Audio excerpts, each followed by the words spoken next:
నాతో పాటు ఈ వేదిక మీద ఉన్నటువంటి పెద్దలు వివిధ స్థాయిల్లో తెలుగుదేశం పార్టీలో 4 సంవత్సరాల 10 నెలల కాలం వైసీపీ ప్రభుత్వం పైన పోరాడినటువంటి ప్రతి ఒక్కరికి పేరు పేరు నమస్కారాలు, అభినందనలు తెలియజేస్తున్నా. అన్న హనుమంతరావు సోదరు అన్న కుటుంబము, మా కుటుంబము, ఇక్కడ ఉన్నటువంటి పెద్దల కుటుంబాలందరూ కూడా తెలుగుదేశం పార్టీ పుట్టినప్పటి నుంచి పనిచేసినటువంటి వాళ్ళం. తెలుగుదేశం పార్టీ జెండాను ప్రతి ఇంటికి తీసుకెళ్లడంలో ఆశతో కాకుండా ఆశయంతో పనిచేసినటువంటి ప్రతి తెలుగుదేశం పార్టీ కార్యకర్తలు మనమంతా పనిచేశాం. కళ్యాణదుర్గం నియోజకవర్గం అంటే తెలుగుదేశం పార్టీ అనేలా పనిచేశాం. ఎస్సీ నియోజకవర్గాల్లో ఉన్నప్పటి నుంచి ఇప్పటి వరకు కూడా ఎన్ని ఇబ్బందులు ఉన్నా, ఎన్ని సమస్యలు ఉన్నా మనం అందరూ వ్యవసాయదారులం, రైతు కుటుంబంలో ఉన్నటువంటి వాళ్ళం మనం అందరూ కలిసికట్టుగా పనిచేశాం. కొన్ని అనివార్య కారణాల వల్ల విభేదాలు, అన్న హనుమంతరావు సోదరు అన్న చెప్పినట్లు విభేదాలు వచ్చి పార్టీ కార్యక్రమాలు, పార్టీ జెండాను వదలకోకుండా విడివిడిగా కొన్ని కార్యక్రమాలు చేసుకోవడం జరిగింది. అయినా కూడా మనమందరం కూడా పార్టీ బలోపేతానికి మాత్రమే కష్టపడ్డాం, కానీ వైసీపీ పార్టీని ఎదిరించడంలో అన్ని రకాలుగా అన్ని విధాలుగా ముందుకెళ్ళాం. మన మధ్యలో చిన్న చిన్న విభేదాలు, మనస్పర్ధలు కుటుంబంలో కూడా ఉంటే ఆ విధంగా ఉన్నమాట వాస్తవమే.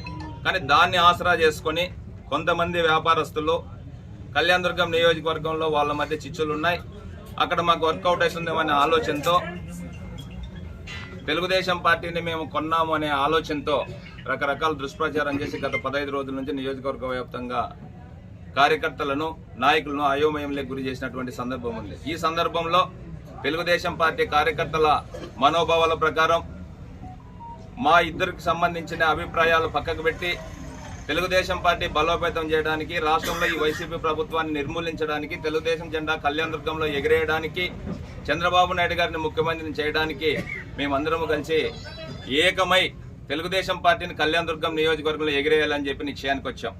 దాంట్లో భాగంగా నిన్నటి నుంచి అందరూ తెలుగుదేశం పార్టీ కార్యకర్తలందరూ కూడా సమిష్టిగా కలిసి వచ్చి వాళ్ళ అభిప్రాయాలను చెప్పారు.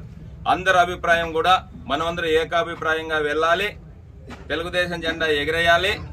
మనం కళ్యాణదుర్గం నియోజకవర్గంలో 40 సంవత్సరాలుగా తెలుగుదేశం పార్టీ జెండా పట్టుకొని తిరిగినటువంటి వాళ్ళు కానీ, ఇప్పుడు నేను ఇన్ఛార్జ్గా ఉన్నాను, అన్న హనుమంతరావు సోదరు నెక్స్ట్ ఎమ్మెల్యే రాష్ట్ర ఉపాధ్యక్షుడిగా ఉన్నారు. వాళ్ళ కుటుంబానికి సంబంధించినటువంటి వాళ్ళు, మా కుటుంబానికి నాకు సంబంధించిన మేము ఎమ్మెల్యే అభ్యర్థులుగా కావాలని చెప్పి మేము ఆశిస్తున్నాం. మేమే కాకుండా కళ్యాణదుర్గం నియోజకవర్గంలో జెండా పట్టుకొని పనిచేసినటువంటి ఏ నాయకునికి అవకాశం ఇచ్చినా కూడా మనము సమిష్టిగా అందరము కలిసికట్టుగా పనిచేసి మనం ముందుకెళ్లాలని చెప్పి మన అందరి ఆలోచన మనం చేసుకొని, మనమందరూ రైతు కుటుంబాల్లో ఉన్నటువంటి వాళ్ళం. ఎప్పుడు ఏమొచ్చినా కూడా మన మనోభావాలన్నీ క్లియర్గా ఉన్నాయి. మన ఆ విధంగా వెళ్దాం. ఖచ్చితంగా వేరే సంబంధించినటువంటి వాళ్ళు రకరకాల ప్రచారం చేసుకుంటున్నారు. ఇప్పటి వరకు పార్టీ నుంచి ఎటువంటి సమాచారం లేదు. ఖచ్చితంగా మనందరి ఆశలకు అనుగుణంగా మన చంద్రబాబు నాయుడు గారు కళ్యాణదుర్గం వచ్చినప్పుడు కూడా కళ్యాణదుర్గం నియోజకవర్గంలో అందరి నాయకులతో అందరితో ఆలోచన చేసి ఖచ్చితంగా ఒక అభ్యర్థిని నిర్ణయిస్తారని చెప్పి చెప్పడం జరిగింది. ఆయన ఆశలకు అనుగుణంగా, ఆలోచనలకు అనుగుణంగా నిర్ణయిస్తారని చెప్పి మనమందరూ కూడా ఆలోచన చేయాలి. ఇటువంటి ఫేక్ ప్రచారాలన్నీ నమ్మద్దండి. మనమందరూ కలిసికట్టుగా తెలుగుదేశం జెండా ఎగిరేసేదాని కోసం సమిష్టిగా మన మధ్య చిన్న చిన్న విభేదాలు ఇంతవరకు జరిగినటువంటి పక్కకు పెట్టి ఈ రోజు నుంచి తెలుగుదేశం పార్టీకి జెండా కళ్యాణదుర్గంలో ఎగిరేయాలి, చంద్రబాబు నాయుడు గారిని ముఖ్యమంత్రిని చేయాలి అనే లక్ష్యంతో మేమంతా